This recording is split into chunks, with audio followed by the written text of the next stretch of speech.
जय हिंद साथियों। आज मैं आ गया हूँ एक नया घटना लेकर। 1971 साल में भारत ने पाकिस्तान को कैसे हराया था और उनके 93,000 सेना ने कैसे सरेंडर किया था। एक्चुअली 1971 साल में भारतवर्ष का मानचित्र जैसा था आज भी वैसा ही है, लेकिन पाकिस्तान का जो मानचित्र था वैसा नहीं रहा। भारत के पश्चिमी विभाग में रहा था पश्चिम पाकिस्तान और पूर्वी विभाग में रहा था पूर्वी पाकिस्तान, जो आज बांग्लादेश के नाम से परिचित है। लेकिन दोनों ही थे पाकिस्तान के अंश। पश्चिम पाकिस्तान के लोग पूर्वी पाकिस्तान को बहुत जलील करते थे, नीचा दिखाते थे, अत्याचार करते थे। पश्चिम पाकिस्तान के लोगों को अगर पूर्वी पाकिस्तान आना पड़ता था, उनको नीचे से आना पड़ता था, क्योंकि बीच में भारतवर्ष था, नीचे समुद्र से आना पड़ता था। 1971 साल में पूर्वी पाकिस्तान में एक चुनाव हुआ, जिसमें शेख मुजीबुर रहमान को जीत मिली। उन्होंने घोषणा किया कि पूर्वी पाकिस्तान को एक बांग्लादेश के नाम से एक स्वाधीन स्वराष्ट्र घोषणा किया जाए। ये सब देखने के बाद पश्चिम पाकिस्तान शेख मुजीबुर रहमान को बंदी बनाकर पश्चिम पाकिस्तान में लेकर जेल में बंद कर दिया और पूर्वी पाकिस्तान के ऊपर बहुत अत्याचार करना शुरू किया। करीब 4 लाख महिला और बेटियों के साथ उन्होंने बलात्कार किया। ये सब देखने के बाद करीब 10 लाख शरणार्थी भारतवर्ष आ चुके थे। भारतवर्ष की प्रधानमंत्री थी उस टाइम पर श्रीमती इंदिरा गांधी। उन्हें लगा कि ये 10 लाख शरणार्थी को अपने देश भेजना चाहिए, लेकिन कोई उपाय नहीं था, क्योंकि उतना अत्याचार हो रहा था, वो कैसे रह पाएंगे वहाँ पर। इंदिरा गांधी ने सोचा कि बांग्लादेश में अटैक किया जाए और बांग्लादेश को रक्षा किया जाए। उन्होंने अपने जो जनरल है मानिक शाह, उनको ऑर्डर दिया कि आप बांग्लादेश अटैक कीजिए। मानिक शाह ने कहा अभी हम अटैक नहीं कर सकते मैम, अभी अप्रैल का महीना है, सामने वर्षा पड़ रहा है। अगर वर्षा में अगर हम हमला करेंगे तो हमारे लिए ही खतरा है, क्योंकि उत्तरी भाग में पूरा सूखा हुआ है, उधर चाइना बैठा हुआ है, चाइना पाकिस्तान का दोस्त है। अगर चाइना अटैक कर देगा तो हमें चारों तरफ से लड़ना पड़ेगा। क्यों ना हम नवंबर में हमला करें। और बांग्लादेश में एक दल था मुक्ति बाहिनी, जो संग्रामी दल था, बांग्लादेश के लड़ाई के लिए वो लड़ाई कर रही थी। उनके साथ मिलकर भारतवर्ष के जो सेना है उन्होंने एक ट्रेनिंग लिया और नवंबर के बाद उन्होंने हमला करने का एक प्लान बनाया। ये सुनने के बाद पश्चिम पाकिस्तान ने जब देखा कि ज़्यादा से ज़्यादा सेना पूर्वी भाग में है भारतवर्ष के, तो उन्होंने सोचा कि क्यों ना अभी ये एक सुযোग है जब भारतवर्ष को अटैक किया जाए। उन्होंने श्रीनगर और कई अच्छे अच्छे जगह नॉर्थ में उन्होंने हवाई हमला कर दिया। लेकिन हंसी की बात ऐसी है कि उन्होंने ऐसा हवाई हमला किया है कि एक भी सेना नहीं मारा गया। अब भारत बस एक मौका में था कि पाकिस्तान मुझ पर हमला करे तो मैं पाकिस्तान पे हमला करूंगा, क्योंकि पाकिस्तान पहले से ही हमला कर दिया। अब इंडिया के पास एक बहुत बड़ा मौका है कि पाकिस्तान पे हमला करे। तो इंडिया के पास एक बहुत बड़ा एक जहाज था, जंगी जहाज INS विक्रांत, जो सबसे शक्तिशाली जहाज था। उन्होंने समुद्र से भेजकर पाकिस्तान के कराची जैसे शहर जो है वो पूरा ध्वंस कर दिया। अब पाकिस्तान पैसे ही कमजोर था, उसके ऊपर कराची शायद ध्वंस हो गया और भी कमजोर हो चुका है। अब पाकिस्तान ने प्लान बनाया कि INS विक्रांत जब तक ध्वंस नहीं किया जाएगा तो तब तक हम नहीं जीत पाएंगे।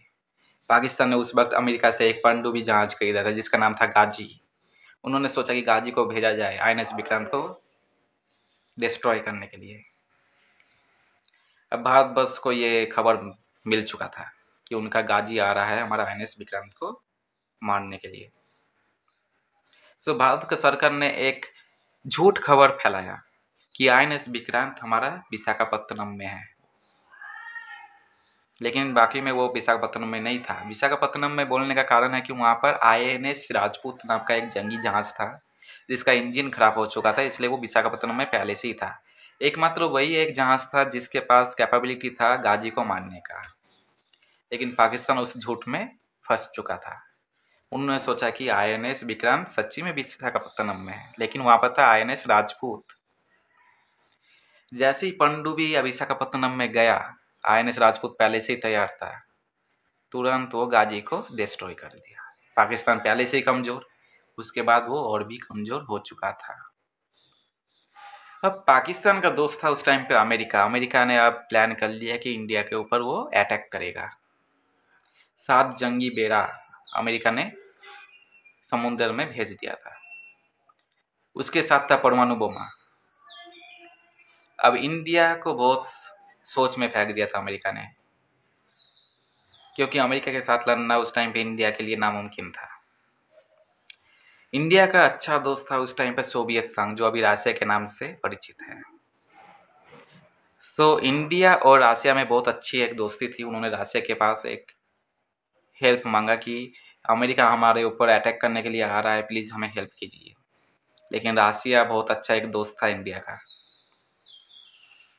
रशिया ने तुरंत अपने 40 बेड़ा जहाज इंडिया के बचाव के लिए भेज दिया।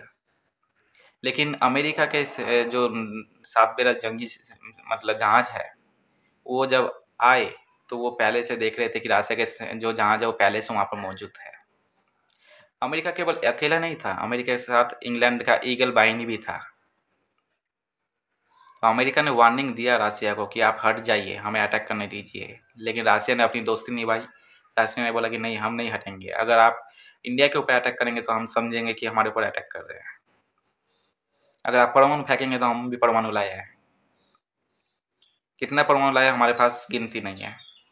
ये सब देखकर अमेरिका पीछे हटा, इंग्लैंड भी पीछे हटा। दूसरी साइड नॉर्थ में बम फेंका था पाकिस्तान ने। उधर राजस्थान में हमारे एक जनरल थे कुलदीप सिंह चांदपुरी। बॉर्डर सिनेमा आपने देखा होगा, जिसमें सनी देओल ने उनका रोल निभाया है। सिर्फ 120 सेना का मोर्चा लेकर वो संभाल रहे थे, जो पाकिस्तान को खबर मिल गया था। पाकिस्तान को लग रहा था कि ज़्यादा से ज़्यादा सेना पूर्वी भाग में है, अब राजस्थान में हम हमला करेंगे। करीब 2800 सेना और टैंक लेकर वो हमला करने आए थे। लेकिन 120 सेना के पास, कुलदीप सिंह जी के पास कुछ नहीं था सिवाय 3 माइंस के अलावा। रात के टाइम, उस टाइम पे एयरफोर्स का कोई काम नहीं कर सकते थे, क्योंकि एयरफोर्स उस टाइम पे केवल दिन के टाइम अटैक करते थे। रात में उतना फैसिलिटी नहीं था एयरफोर्स के पास। सो कुलदीप सिंह ने एक प्लान बनाया कि वो 3 माइंस को वो राजस्थान में मरुभूमि में 3 जगह अलग अलग जगह बिठाएंगे, और बाकी सब जगह उनके पास जो टिफिन बॉक्स है वो सब बिछा देंगे, ताकि उनको लगे कि यहाँ पर टिफिन बॉक्स की जगह माइंस है। पहले वो 3 जो माइंस है, उनसे 3 माइंस से उनके 3 टैंक उड़ गए। अब पाकिस्तान की फौजों को लगा यहाँ पर बहुत सारे माइंस है। फिर वो सर्चिंग करना स्टार्ट कर दिए। अब कुलदीप सिंह ने लगाए थे 600 से 800 करीब टिफिन बॉक्स। अब वो एक एक टिफिन बॉक्स ला रहे थे, उसके अंदर पत्थर रखा हुआ था, तो वो सोचे थे इनके अंदर माइंस है। वो खोजते खोजते 600-800 टिफिन बॉक्स खोजते खोजते उनका पूरा दिन निकल गया, रात निकल गया। अब जैसे ही सुबह हुआ, इंडिया का एयरफोर्स तैयार। अब फिर से सुबह इंडिया का एयरफोर्स आई, पूरा का पूरा जितना उनका टैंक था, पूरा सेना था, पूरा सब उड़ा दिया, पूरा तबाही मचा दिया। पाकिस्तान पूरा कमजोर। अब इंदिरा गांधी ने एयर स्ट्राइक और एयरफोर्स को भेजने का प्लान बनाया बांग्लादेश में।